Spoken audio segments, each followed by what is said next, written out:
Welcome to Octane Mobile Gaming.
Welcome once again to the channel. I am Octane, your host, and today we take a look at the Light Commander deck, which is out for the next event.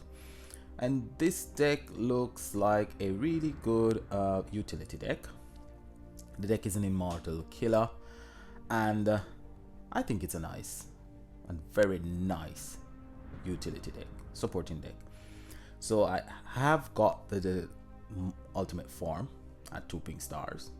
What I done, I crafted the ultimate form first. So I went up to tier 3. I didn't get anything, so I had enough coins to craft the Master Collection card and the ultra rare, which I did. Then after I done that, I decided I'll go up to tier 4 and see if I can get a rare relic, which I didn't, but I got an ultra rare, which made me rather, what would you say, not depressed but angry at myself, because if I went to tier 4 before I crafted the Master Collection and ultra rare, I would have just crafted a Master Collection card, which would have saved me 42 coins for next week, but is what it is. So we're gonna go straight into the deck. We're gonna have a look at the deck, we're gonna discuss the deck and see if the deck is any good for the event, which starts later on this afternoon.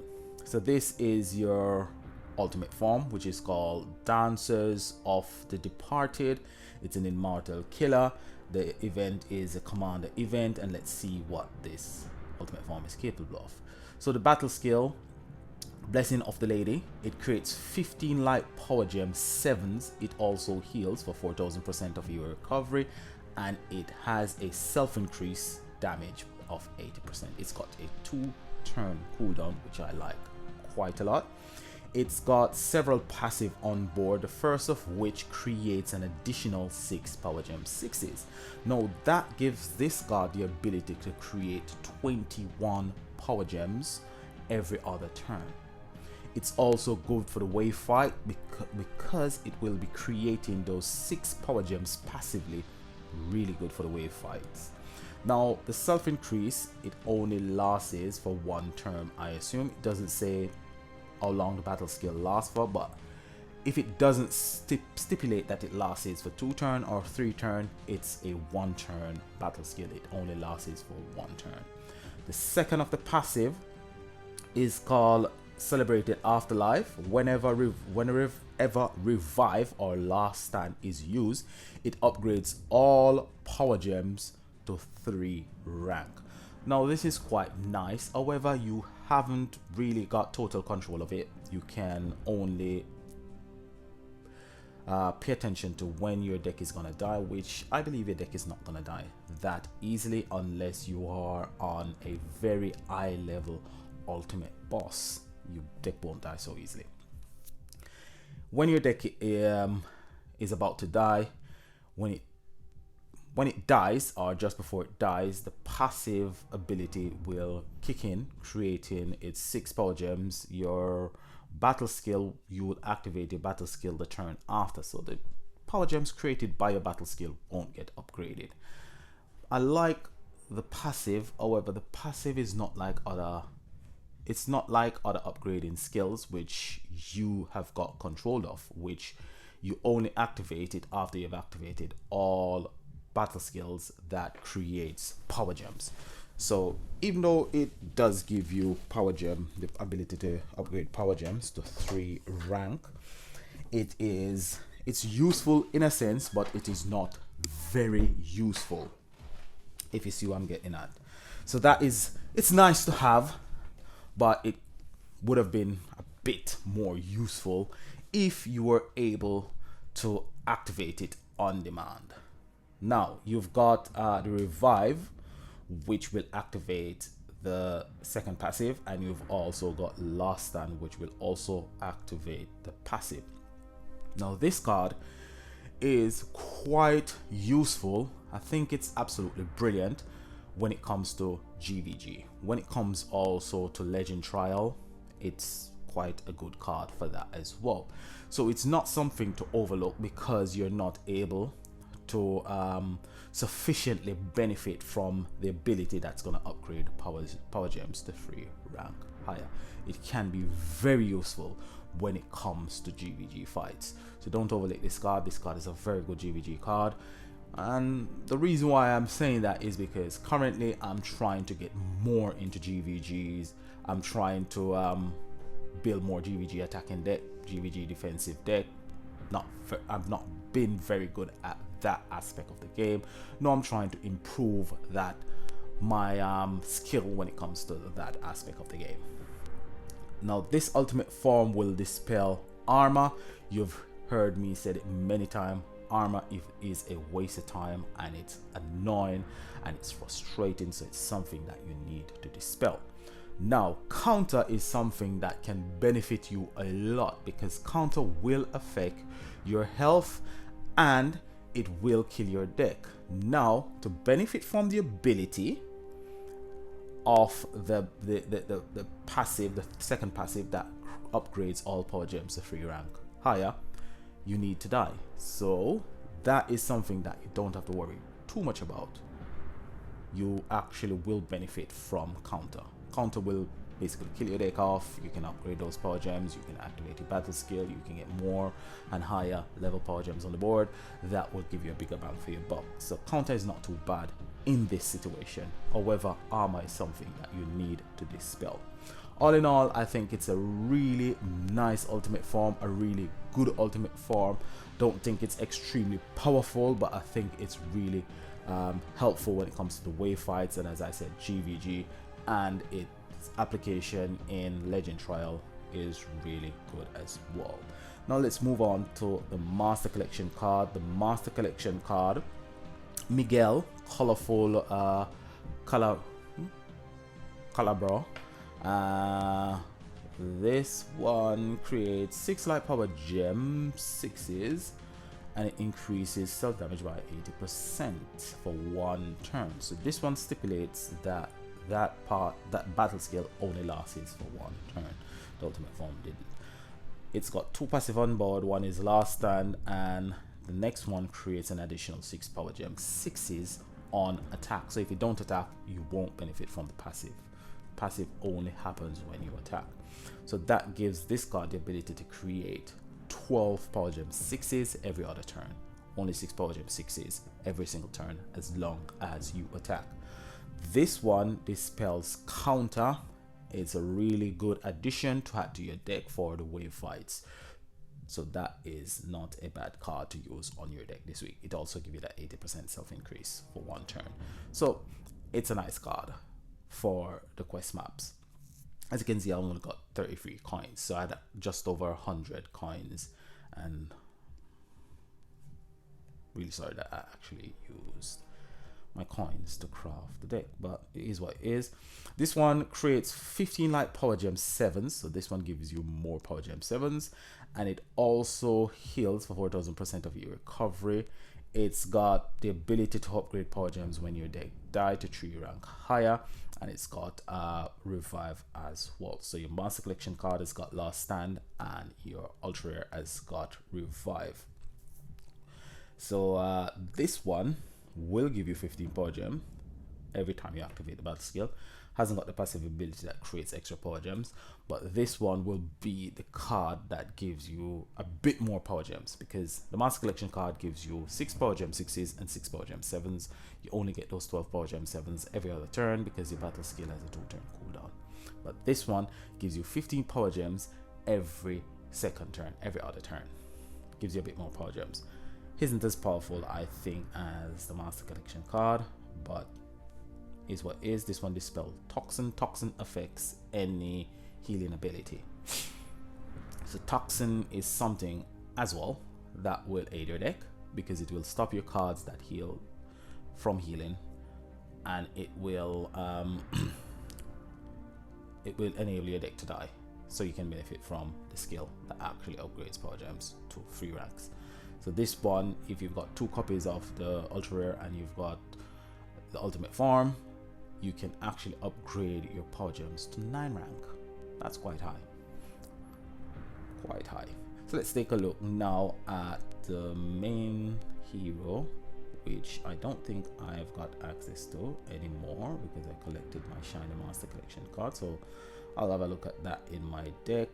But let's take a look at the supporting card. So the supporting card for this week actually creates Power Gems. It creates 2 light Power Gem 1s and it heals for 4000% of your recovery. That's all it does. But personally for me, I think it's far better than a card that only creates 12 Power Gems, 12 gems, or 6 gems or 8 gems. It's far better for me. It's creating Power Gems. The game has moved on from cards that only creates gems. We no longer rely on gems except for turn 0, when you get all your gems on the board and they crush and pop your card. That's the only time we actually like seeing gems on the board. When we get past turn 0, where we get our first gem crush to pop all our cards, we don't want to see any more gems on the board. We just want to see Power Gems. Power Gems and high level Power Gems. So this one actually creating Power Gem 1s is actually good. It's a step in the right direction. However, we would like to see creating more Power Gem 1s. More Power Gem 1s, the more powerful the supporting card will be. It won't just be the card that we get to actually get dust to craft our ultimate form. It will be a card that will say, I can use the supporting card there because the supporting card will dispel this, or the supporting card can give me additional Power Gems. So it will become a usable card if we continue to see Power Gems and more Power Gems on the supporting card. So let's have a look at the main hero. I've got a copy of the main hero somewhere here. So let's see the main hero's age, and we're gonna go for light. We are going to go for Commando, and then Immortal Killer. So it should be at the top, relatively at the top. So here it is. And this one will create 4 light Power Gem 4s and increase self damage 40% for 1 turn. It's got 2-turn cooldown, and on attack it will create an additional Power Gem 4. So it creates 5 Power Gem 4s every other turn, and 4 Power Gem 4s. Well, it creates 1 Power Gem 4 every single turn as long as you attack, and it creates 5 every other turn when you activate your battle skill. So that is okay. Not really that powerful. Is it usable? If you're just starting out in the game, it's quite usable. And if you are in lower leagues and you haven't got a wide range of cards that you can use, it is usable. It's got applications on your deck. But for people who have been playing the game for quite some time and you've got a massive collection, I wouldn't say like me, because you've got people with far more collection than I do. So let's take a look. So this was the deck originally that I planned to use if I didn't get the ultimate form, because I wasn't too sure about the ultimate form before it came out if it was gonna be good. I think it's good. I don't think it's brilliant, but I think it's good. And if it was no good, I would have used this combination. Now this combination comprises of Starsong Wolf pack. Now Starsong Wolf pack, it's a gem rainer, or part of a gem fall deck. It creates 7 light power gem 6s. It increases light gem fall stacks by 40% for 1 turn. It upgrades all light power gems by 2 rank, which is quite good. Really a good utility card. And it also decreases the amount of damage taken by 30% on the turn following. It's got a 2 turn cooldown, which is quite good. I'm not going to go through gem fall. And it's got a passive ability that actually creates 4 additional earth power gems and heals for 500% of your recovery. So this one actually creates 11 power gem 6s, and it dispels armor, which is quite nice. So if you haven't got the current ultimate form or the master collection card and you got Starsong Wolf back, it will dispel armor for you, which is quite good. You need to get rid of armor. The next one up is the one that's going to give you the killer skill. It's the third of the generation of light commander in Mortal Killer, and this one is called Disdain Duel. It adds 60 stock of light gem fall. It reduces damage taken by 15% for 1 turn. It also creates 1 light power gem 6 for every 10 stocks of gem fall. It creates a minimum of 6 power gem 6s, because by itself it gives you 6 stack of gem fall.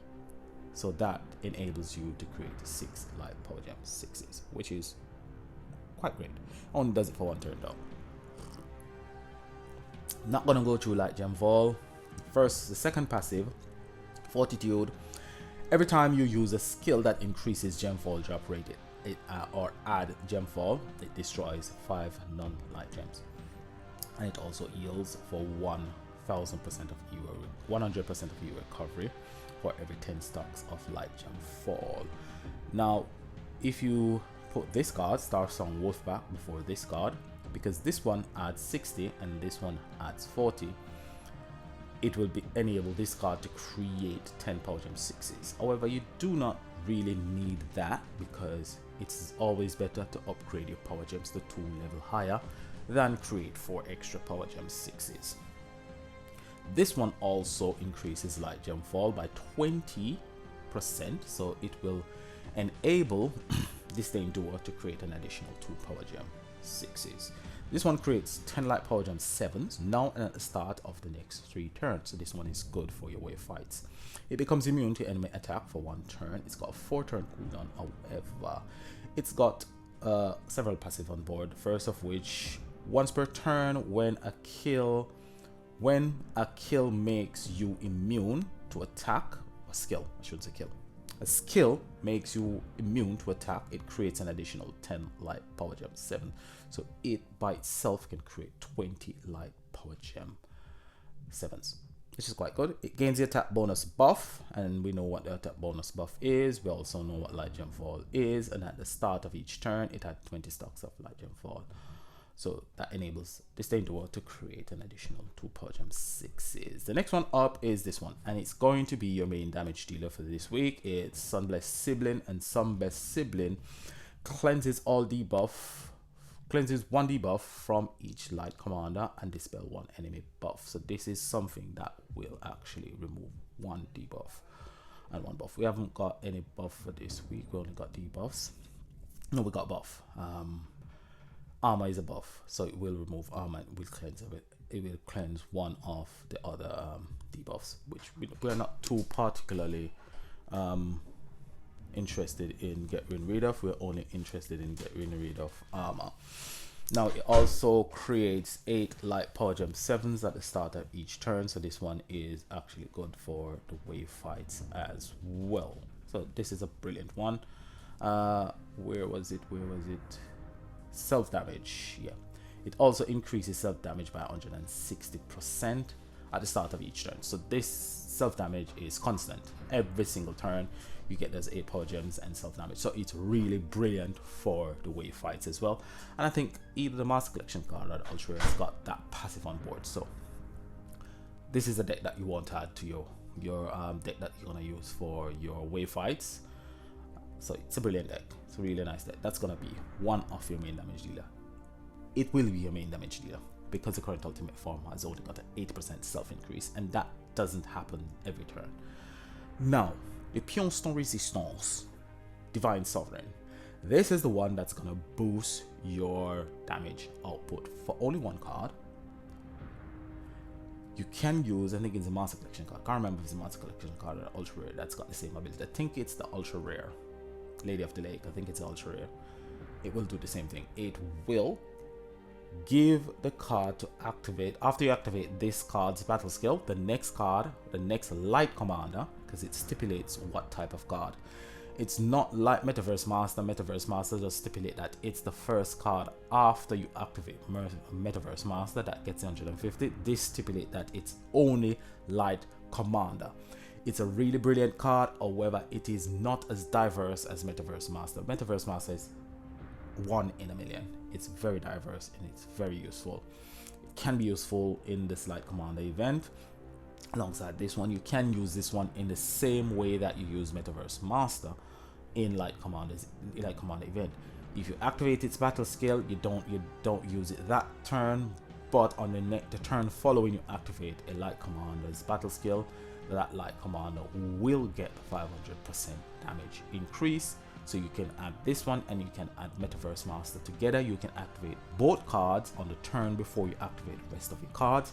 However, you must activate your Divine Sovereign before your Metaverse Master.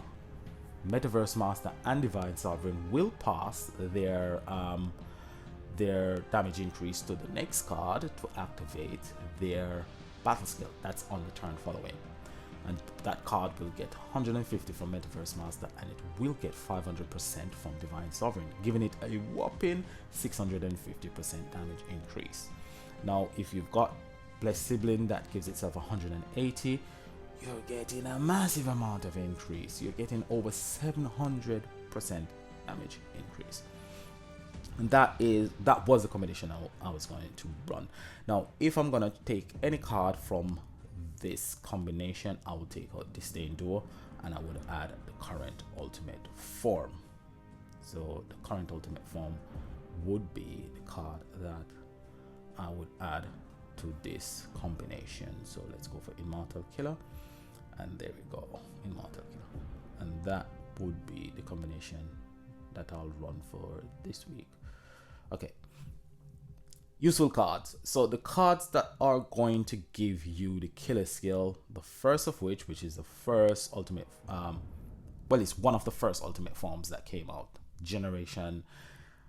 I would say generation 2.0, because we're now in generation 2.2 or 2.1, can't remember, because the ultimate forms have changed quite a lot since they were first introduced. This is one of the ultimate form 2.0 when Legendary 2.0 was launched. This one is called the Inventive Invocator, and this one it's alright, but it's not very useful. It creates 8 light power gem 4s. It increases all enemies damage taken by up to 30%. So it reduces the enemy's armor and it increases the amounts of damage that the enemy actually takes. It needs skill points to actually benefit from the battle skill. The battle skill actually takes 50 skill points, so you're not able to use the battle skill until you get to 50 skill points. It's got a 4-turn cooldown and it does create a ultimate gem, which is not very useful. The next one that came out after that one was Untamable Twosome, which is far more useful than Invocator. It creates up to 27 light power gem 3s, and it starts at 2 and it increases by the amount of skill points that you've got on board. It's got 4 turn cooldown as well, and on attack it creates 3 light power gem 2s. It does it's a if 25 power gem 1s or higher on the board, it increases light commander's attack by 15%, which is not a lot in today's meta. It does create a light ultimate power gem as well. Disdain Duel, we just spoke about that, and you've got the current ultimate form. So those are the 4 ultimate forms that will give you the killer skill. Useful cards, obviously Blessed Siblings, one of the useful cards. Starsong Wolf pack, another useful card. Afterlife Alliance is a useful card. Divine Sovereign, we took a look at that one before. And Outcast Alliance, which I think we did look at Outcast Alliance. This one creates 10 light power gem 7s now at the start of the next 3 turns. So this one is also very useful for your fights as well. Those are some useful cards. Useful relics, you've got loads of immortal relics. You've got your dark immortal relic, you've got your water immortal relic. This one is Slayer and the next one is Commander, but it's immortal relic. I think this one is Commander, this one is water. Those are 5 useful relics you can use to break the shields. Plus you've got the current relic that you can use to break more shields than the past relics. Now this is one combination that I was thinking of using. Obviously I would change Disdain Duel, but this is a non-event combination and it works really well. So how would you play this? On turn 0, when you pop all your cards, you activate this card first, Divine Sovereign, then you'll activate this one. Because this one only passes its 500%, as I said, to a light commander card, this card will not benefit from the skill, but this one passes its 150% damage to any card, doesn't matter what type of card, so it needs to be activated last. So after you match or swap your power gems, the next card, the first card you would activate on the turn following would be Blessed Sibling. Now Blessed Sibling increases its own attack by 160%. You get 150 from Metaverse Master, giving you a whopping 310. Then you got a 500% coming from Divine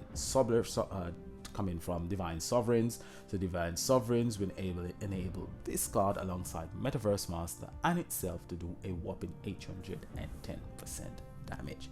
You're going to create quite a bit of power gem using the current ultimate form if you've got it. If not, you're creating a bit of power gem with Disdain Duel, and you're going to upgrade those power gems with Starsong Wolf pack.